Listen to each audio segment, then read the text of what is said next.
క్రైస్తవులు చర్చికి శనివారం వెళ్ళాలా లేదా ఆదివారమా? దేవుని వాక్యం ఏం చెప్తుంది? దేవుడిచ్చిన 10 ఆజ్ఞల్లో 4వ ఆజ్ఞ విశ్రాంతి దినమును పరిశుద్ధంగా ఆచరించుట, జ్ఞాపకం ఉంచుకోవడం. అయితే కొందరు పరిశుద్ధంగా ఆచరించడం అంటే చర్చికి వెళ్ళడం అనుకుంటున్నారు. అయితే సబ్బాతును పరిశుద్ధంగా ఆచరించడం అంటే ఏంటి? అలానే మన చర్చికి ఎందుకు వెళ్ళాలి? పాత నిబంధన ప్రకారము సబ్బాతును పరిశుద్ధంగా ఆచరించడం అంటే దేవుడు విశ్రాంతి తీసుకున్న దినము. అంటే 7వ రోజు ఇజ్రాయేలులకు కూడా విశ్రాంతి దినంగా ఉండాలి. అంటే ఆ రోజున అసలు ఎటువంటి ప్రయాణాలు మరియు పనులు చేయకూడదు. ఆఖరికి ఆ రోజున వంట వండకూడదు, వంట వండడానికి నిప్పు కూడా రాయకూడదు. సో ముందు రోజే వండుకోవాల్సి ఉండేది. అదే విధంగా దేవుడు వారిని ఐగుప్తు బానిసత్వం నుండి విడిపించిన విధానాన్ని జ్ఞాపకం చేసుకోవాలి.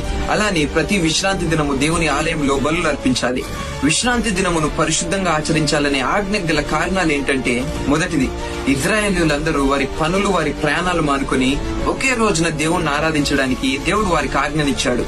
రెండోది, పాత నిబంధనలో ఆలయం అంటే దేవుని సన్నిధి నిలిచే ఒక స్థలము. అయితే యేసు ప్రభు మన కొరకు మరణించి మనలను పరిశుద్ధులుగా మార్చాడు. ఇప్పుడు ఆలయం అంటే ఒక ప్రదేశము లేదా ఒక బిల్డింగ్ కాదు గాని మన దేహమే దేవుని ఆలయమై ఉంది. నూతన నిబంధనలో భాగముగా యేసు ప్రభు మనకు 2 ఆజ్ఞలు ఇచ్చాడు. మొదటిది, నీ పూర్ణ హృదయము, మనస్సు, శక్తితో నీ దేవుని ప్రేమించాలి. రెండవది, నిన్ను వల్లే నీ పొరుగు వారిని ప్రేమించాలి. ఈ 2 ఆజ్ఞలే ధర్మశాస్త్రం అంతటికి ఆధారంగా ఉన్నట్లు యేసు ప్రభు చెప్పాడు. ఆయన మన కొరకు చేసిన బలియాగం ద్వారా మనము నూతన నిబంధనలోనికి ప్రవేశించాము. ఇప్పుడు పాత నిబంధన అదృశ్యమైనట్లు దేవుని వాక్యం చెప్తుంది. కాబట్టి చర్చికి వెళ్లడాన్ని విశ్రాంతి దినం పరిశుద్ధంగా ఆచరించడంతో పొరపడకండి. మరిప్పుడు మనము చర్చికి ఎందుకు వెళ్ళాలి?